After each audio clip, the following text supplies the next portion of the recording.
Are you feeling overwhelmed by holiday triggers?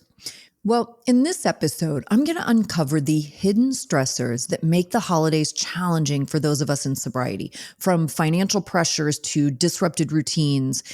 Learn how to protect your recovery, set boundaries, and have fun without alcohol. Don't let the season derail all of your progress. We're going to get into how to stay centered, sober, and feel confident through the holiday season. Hey, everybody. Welcome to the Addiction Unlimited podcast, where you get to learn everything you want to know about addiction and recovery. I'm your host, Angela Pugh, co-founder of Kansas City Recovery, life coach, and recovering alcoholic. To learn more about me, you can listen to episode 0 on your podcast app or find us on the web at addictionunlimited.com. Hello, my friend. Welcome back to another episode of the Addiction Unlimited podcast. I'm your coach, Angela Pugh. The holiday season is on us, my friend, and it is magical. I wait all year long for it to be holiday season. It's my favorite time of year. All the lights, the traditions, all the togetherness. I love togetherness. But it's also, for many of us in recovery, this time of year can feel like navigating a minefield. Stress, temptations, overwhelming expectations, the pressure to be everything for everyone, endless to-do lists, and of course, the always present cultural norm of celebrating everything with alcohol. Throw it all together and it makes it feel like staying sober is an uphill battle.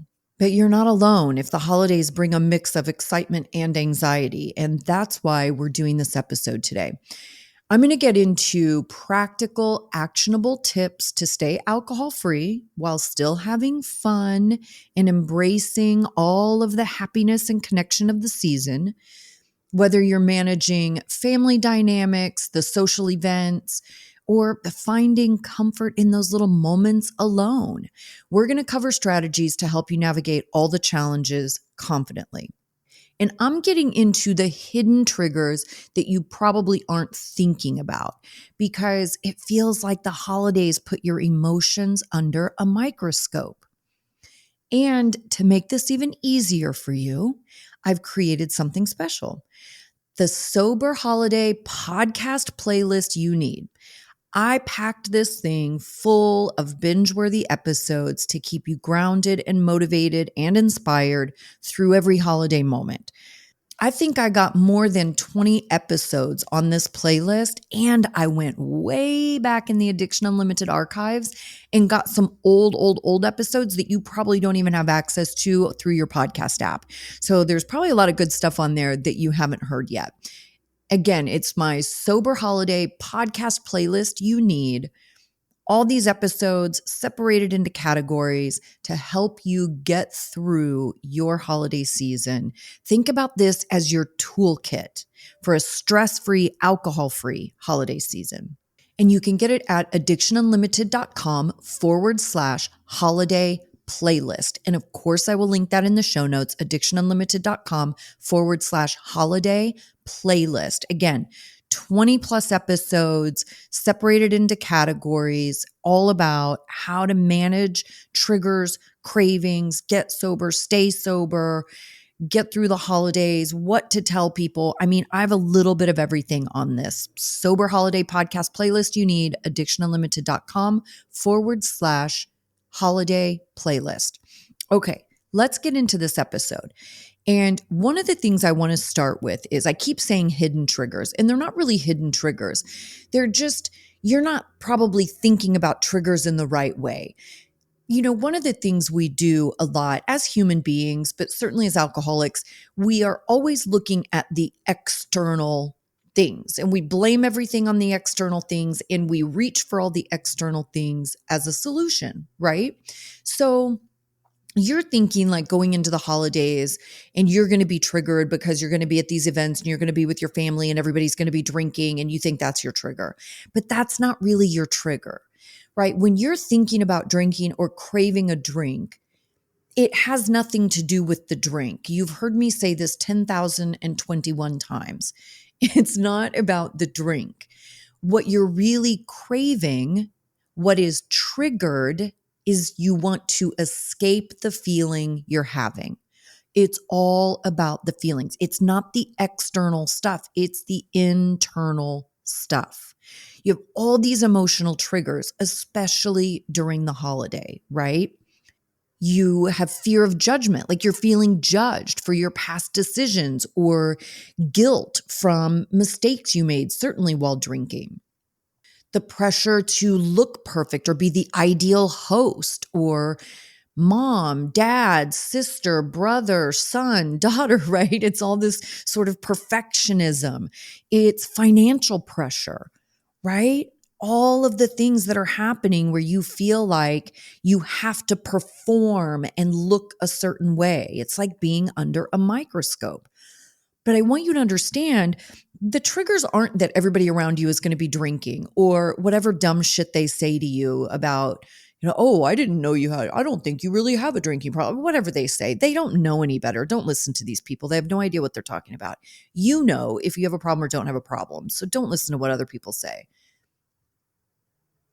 And if you're here with me right now, then you probably have a problem. And that's why you're here with me right now. And I love you and I'm glad you're here and I'll help you in any way I possibly can. So other things are, again, like I said, the financial pressures, right? Maybe you're running up credit card bills and that triggers some inadequacy and fear of financial future, right? And what is this going to look like if you're spending money you really don't have? It's disrupted routines. You're spending time with family. Maybe you're staying at family house. Maybe the family's staying at your house.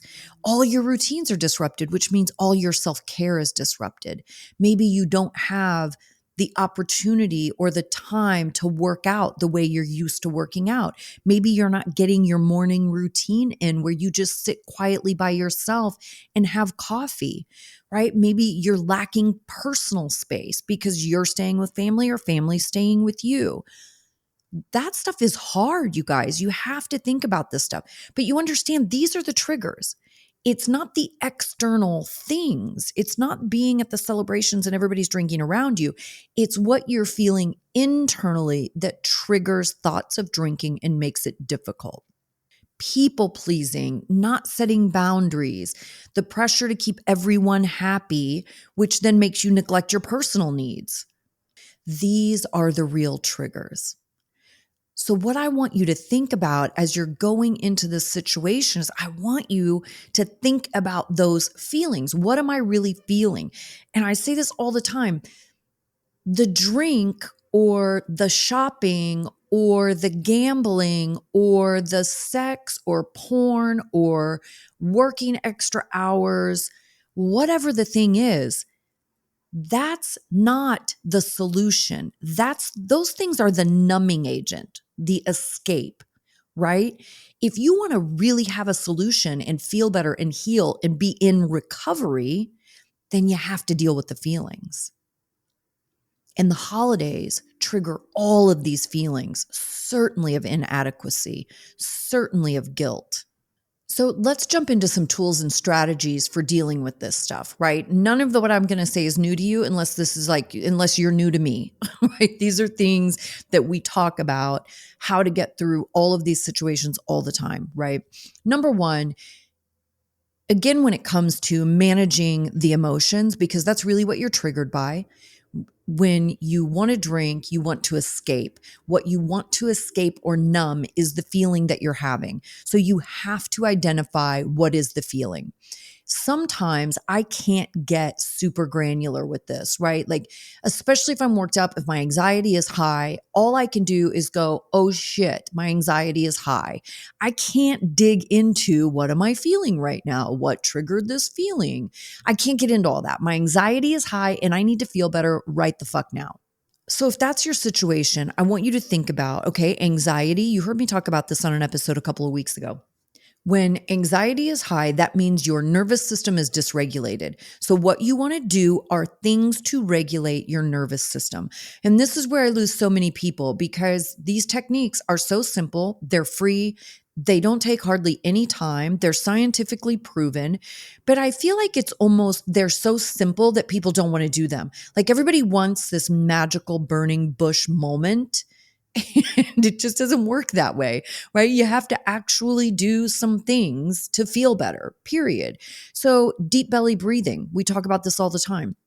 If you're in a situation with family, you're at dinner, whatever, you've heard me talk about the bathroom break. I love the bathroom break. There is no situation on the planet that it is unacceptable to excuse yourself to the restroom.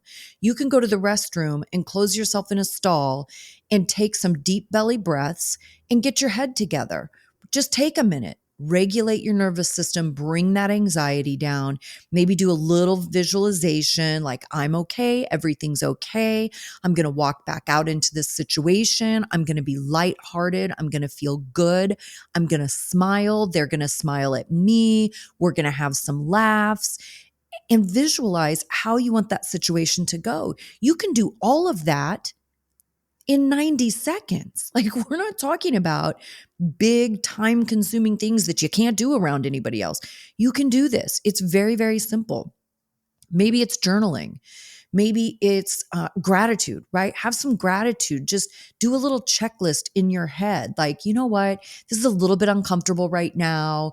My anxiety is a little high right now, but I'm so grateful that I get to see all these people and I get to connect.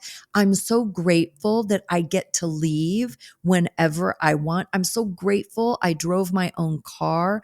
I'm so grateful I have my tribe that I can jump online and connect with people, or I can text my sober friends and tell them what's going on with me. I'm so grateful I have all of these tools. I'm so grateful I have this incredible food that I get to enjoy with my family. And I'm so grateful that I have all the tools I need to get through these situations and feel better and stay sober. There's some gratitude for you. Gratitude will change your life. Again, scientifically proven. Gratitude will change your life. So maybe as you're sitting there and you're freaking out and your anxiety's through the roof, just look around for all the things to be grateful for. You can be grateful for the tiniest, most insignificant seeming things that are huge.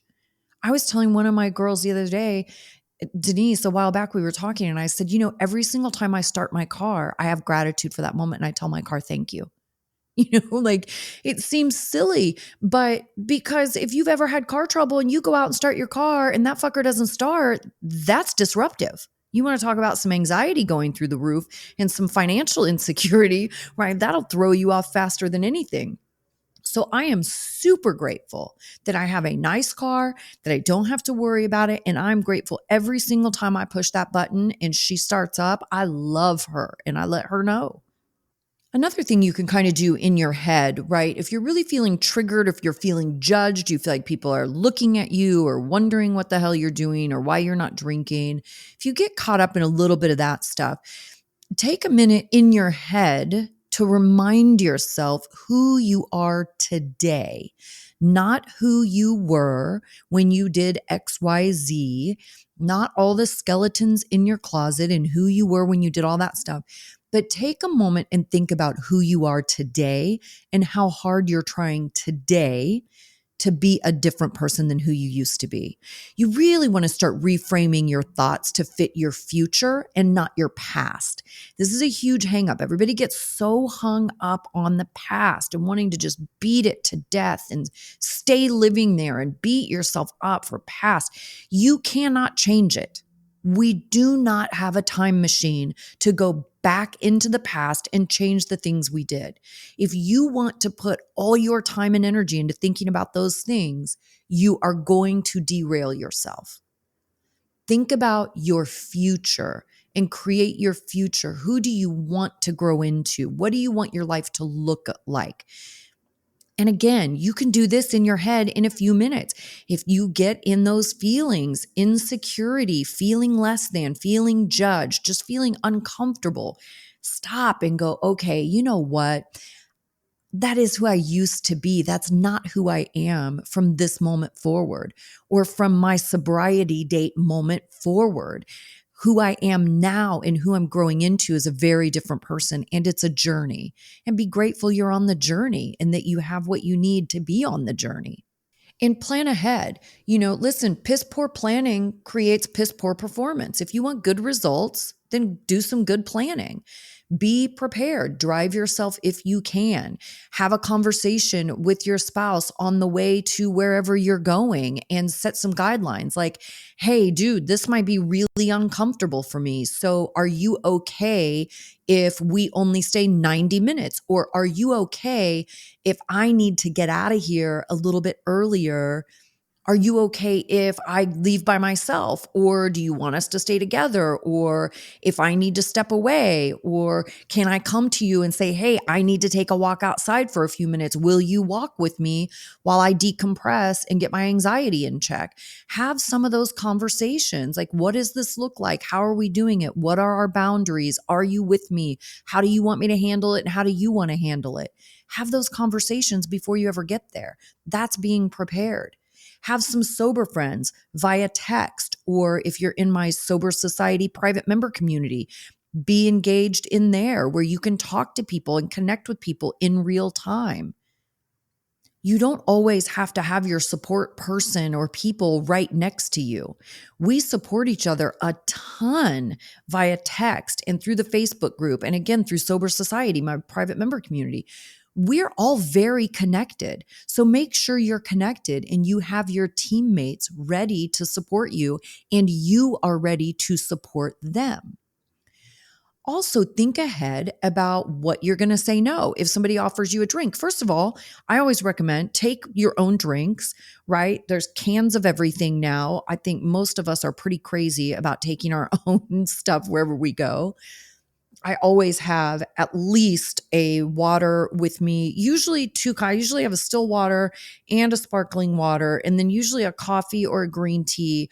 I mean, even as a sober person, I require a lot of drinks. Okay. So I've got a lot of drinks at all times. So take your own drinks. Always have something in your hand, which makes people less apt to offer you something or bring you something because you already have something in your hand. But think through, what are you going to say? And I put some podcast episodes on the playlist for you about things to say, things to tell people when you're not drinking, how to get through that stuff.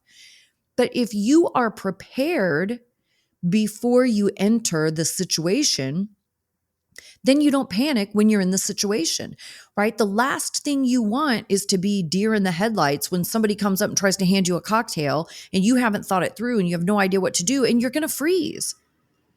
That's the nature of anxiety. You're going to freeze and then you're screwed, right? But if you think through it and like, oh, I can say this, like, oh, you know what? I'm not drinking. I kind of have a headache. I'm not feeling great. I ate too much.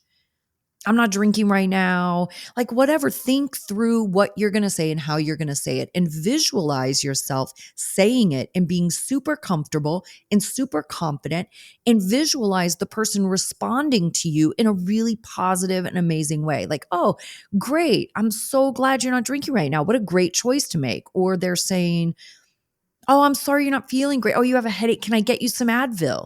Like visualize this powerful, cool, comfortable exchange that isn't riddled with anxiety and awkwardness, right? But be prepared. Be prepared before you go in. Listen to the podcast playlist on your way. Or if you need to duck out for a few minutes and listen to a few minutes of an episode, go take a walk or something and just listen to a few minutes of an episode. Utilize the tools that you have. You have tons of tools, but you have to be willing to use them when it's time to use them. And the more you can do before you get to events and situations and family things, the more you do before, the easier those situations will be. You know, another thing I always talk about, if you've been with me for any length of time, you've heard me say this too. It's not uncommon for me to have anxiety, certainly in groups, even if it's my family, right? I love those people, but I'm just not a group person, right? I'm a solitary person. I'm a human being that requires a lot of alone time. I love being alone. I love peace and quiet. I am super nerd, right? I'm always in my head. I'm always wanting to learn and research and read. And I'm just a solitary human. So when I'm in group situations, it doesn't matter how much I love the people I'm with, I can get pretty anxious. So I have to find things to do instead of just sitting and obsessing about my anxiety. So, one of the things I love to do, especially with my family, is I become the photographer. I become the family photographer. This has been so fun for me over the years and super fun for my family because I'm always getting these great shots. And I just did this a couple of weeks ago. We went to the zoo and I was just taking these little, few seconds of videos here and there and snapping some pictures here and there. And I got home and I spent 20 minutes in Google Photos putting a little video together. And I put a song to it and I sent it to my family. They go crazy for this stuff, right? With all the littles, they go crazy. Well, it's the same thing for gifts. If you're stressing out about finances during the holidays and overspending money and you don't want to run up a bunch of credit card debt, this is a great gift. Pictures are a great gift. I give so many picture gifts because they're also things that a lot of people won't take time to do for themselves, especially the people that have the kids, right? Like it's really hard for my brothers and sisters-in-law. It's really hard for them to carve out time to like edit photos and crop them and order prints and get frames, right? But I can do that. It takes nothing. You can order some frames on Amazon. It takes minutes to do this stuff online. And then it becomes incredible gifts that they love, right? That don't cost a lot of money. So remember that if you're stressing about the financial piece of it and that's overwhelming to you, there are a lot of things that you can do gift wise that don't have to be expensive. And the last thing I want to talk about in this one is, you know, our routines are incredibly important to us. We are people with anxiety. And when we have rituals and routines, it creates a sense of stability and control, right? Anxiety is about a lack of control. We want to control everything. We want to know how it's going to be, what it's going to feel like, how we're going to do, right? Control, control, control. We want to control every detail, even the future details. We try to control the future. That's really what your anxiety stems from. So when you have routines and rituals, it gives you a sense of control. You know what's going to happen. You know when you're doing this thing. You know how long it's going to take. You know how it's going to feel, right? You have a sense of control. So when we do things like holidays and all of our routines are thrown off, it can really throw us off. This can be detrimental to your well-being because it's going to trigger all kinds of feelings. It's going to disrupt your schedule. You're going to feel anxious. You're going to feel out of control, and you have to do things to not let that get crazy, right? So build micro routines, little tiny routines. Maybe you don't have time to go to the gym for an hour and a half like you're used to, but you can probably make time to do a 15-minute walk. And do it with one of your family members that maybe you really want to catch up with that you haven't seen for a long time. Like, hey, I'm going to go for a walk real quick. Do you want to join me? Make it fun. Do it with your spouse. Take the dog for a walk. Take somebody else's damn dog for a walk. Go with the littles, right? It's a great thing I do with my littles. Like, hey, let's go walk. They love this stuff. Maybe you don't have time to do your full morning routine of, having a hot cup of coffee. This is my morning routine, right? I get a coffee, I meditate at least 45 minutes. I'm in my morning routine, meditation, journaling, drinking my coffee. It's my favorite time of day. Well, I'm probably not, when I go do a sleepover at my mom's with my littles, I'm probably not going to have an hour to do all those things. It's not going to be quiet, right? My whole gig is going to be thrown off. But what I can do is make sure that I get up 15 minutes before everybody else. And maybe I have a little 15 minutes in the bathroom where I just get my shit together, right? Maybe it's 5 minutes that I sit and just do a 5-minute meditation. I'll go on YouTube and search 5-minute morning meditation. You'll get millions of them. Again, these aren't things that have to be time consuming. They just have to be things you're willing to do. I also understand that it's hard to remember this stuff, especially when your anxiety shoots up. It's hard to remember the things, right? And for that, I have a list in my phone. I have a list in my phone of tools, just tools. That's all. So when my anxiety skyrockets, I can open that list and pick something like, okay, fucker, do something if you want to feel better. Don't just sit and feel sorry for yourself and fall apart and be on a freaking emotional spiral. Like, fucking fix it. That's how I talk to myself. You probably don't talk to yourself that way. That's how I talk to myself. So I open my list and I go down the list and I'm like, pick something and fix it. That's what you have to do. Set a reminder on your watch to remind you a certain time of day. So whenever that reminder goes off, you're like, oh, I'm going to take 5 minutes and do XYZ. Pick something and just do it. But it's your responsibility to try these things, to follow through, and to set the reminders that you need. Okay, we've talked about a lot of things, a lot of tools in this episode. And don't forget, you also have the Sober Holiday podcast playlist you need. I put it together for you, addictionunlimited.com/holiday playlist. And that will be linked in the show notes. If you want more support going through this holiday season, if you've been thinking about working with me, book a call with me so we can talk about what the options are, what might be a good fit for you. If working with me privately is not the right fit for you right now, I can absolutely tell you what direction to go, where to focus, and how to get some relief. And that's addictionunlimited.com/call. Again, also always linked in the show notes of every episode. You can schedule a call and work with me. And we're doing some pretty fun and interesting and unusual things right now with coaching sessions. I'm experimenting. So if you're curious, don't just decide that you can't do it or you can't afford it or whatever. Book a call with me and find out what the options are, because I am doing a little experimentation right now. So there are probably some options that we can figure out. addictionunlimited.com/call. I want you to have the most fabulous holiday season you've ever had. And if you utilize these simple tools, again, I've given you all these things that don't take a lot of time, that you can do anywhere and everywhere. I really want you to plan ahead, talk through these situations with your partner, whoever you're going with, have some boundaries in place, have your partner as a part of your team, have those conversations. These are a lot of private sessions I do right now too in holiday season, is just in that communication piece. Like, how do I have this conversation if my spouse isn't totally on board, if my spouse doesn't understand what I'm going through? We can figure out how to have those conversations. That stuff is easy when you have someone that knows how to do it. And that's a ton of the private sessions that I do right now, is just planning for the upcoming holidays and the situations, getting a solid plan in order, getting solid resources in place. That's how you're going to be successful. That's how you protect your sobriety. Plan ahead, know exactly what you're doing, have some support in place, get your tribe on text, in our private community, in our public community, whatever you're a part of.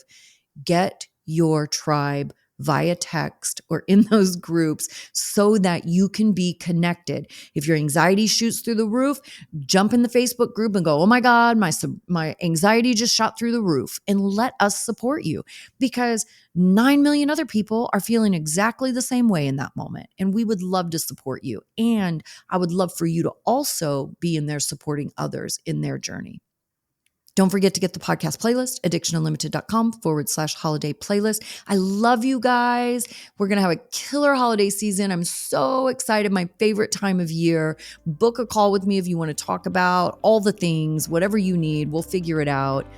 I hope you're having a fantastic day, and I will see you next week. You've reached the end of another great episode of the Addiction Unlimited podcast. Candid and honest conversation about addiction and recovery. Be sure to visit us at addictionunlimited.com to join the conversation and access show notes and links to everything we talked about. Love this episode? Please take 30 seconds to subscribe, rate, and review on iTunes to help us improve and give you the information you want.